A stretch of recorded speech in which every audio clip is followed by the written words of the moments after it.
Hi എല്ലാവർക്കും നമസ്കാരം. ഇന്ന് ഞാൻ ഷെയർ ചെയ്യുന്നത് നമ്മുടെ മുടിക്കും സ്കിന്നിനും ഒരുപോലെ നല്ലതായിട്ടുള്ള ഒരു ലഡു ആണ്. അപ്പോൾ ഇതെങ്ങനെയാണ് തയ്യാറാക്കേണ്ടതെന്ന് നമുക്ക് നോക്കാം. ഇത് ആഴ്ചയിൽ 3-4 തവണ വരെ കഴിക്കാം.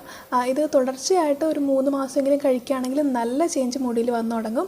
അപ്പോൾ നമുക്ക് എങ്ങനെയാണ് ചെയ്യേണ്ടതെന്ന് നോക്കാം. അപ്പോൾ ആദ്യം തന്നെ റാഗിപ്പൊടി എടുത്തിട്ടുണ്ട്. അത് കുറച്ച് നേരം ഒന്ന് റോസ്റ്റ് ചെയ്യുക. ചെറിയ ചൂടാകുമ്പോഴത്തേക്കും അത് ഓഫ് ചെയ്ത് വെക്കാം. അത് കഴിഞ്ഞിട്ട് കുറച്ച് ബദാം എടുക്കുക. അതും ഇതുപോലെ തന്നെ ചെറുതായിട്ടൊന്ന് റോസ്റ്റ് ചെയ്യുക. ആ പുറംതൊലി ഒന്ന് കുറച്ചും കൂടി ഡാർക്ക് ആകുമ്പോഴത്തേക്ക് നമുക്ക് ഓഫ് ചെയ്ത് വെക്കാം.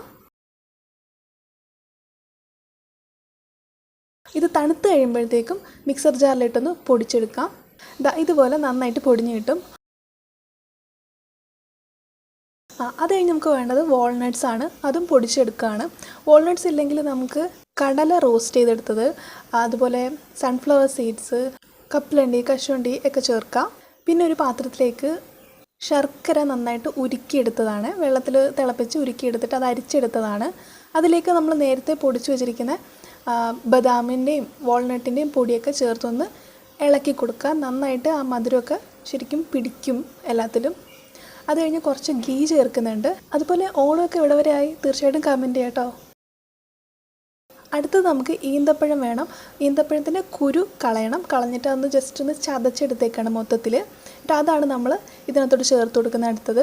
അത് കഴിഞ്ഞ് നമ്മൾ നേരത്തെ റോസ്റ്റ് ചെയ്ത് വെച്ചേക്കുന്ന റാഗിപ്പൊടിയും കൂടെ ചേർക്കുക. നന്നായിട്ടൊന്ന് ഇളക്കി കൊടുക്കുക. അപ്പോൾ ഇത്രയും നേരം ഉണ്ടായിരുന്ന ആ ഒരു വെള്ളമയമൊക്കെ പോയിട്ട് ഡ്രൈ ആവും സംഭവം. അപ്പോൾ കുറച്ച് നേരം കൂടെ ഒന്ന് ഇളക്കി കൊടുക്കുക. നോൺ സ്റ്റിക്കിൽ ചെയ്യുന്നതായിരിക്കും ഏറ്റവും നല്ലത്. അപ്പോൾ നമുക്ക് വേഗം തന്നെ ഇത് മിക്സ് ആയി കിട്ടും. ഇതുപോലെ ആകുമ്പോഴത്തേക്കും അത് ഓഫ് ചെയ്ത് വെക്കുക. കുറച്ച് തണുത്ത് കഴിഞ്ഞിട്ട് ഇതുപോലെ ഉരുട്ടി എടുക്കുക.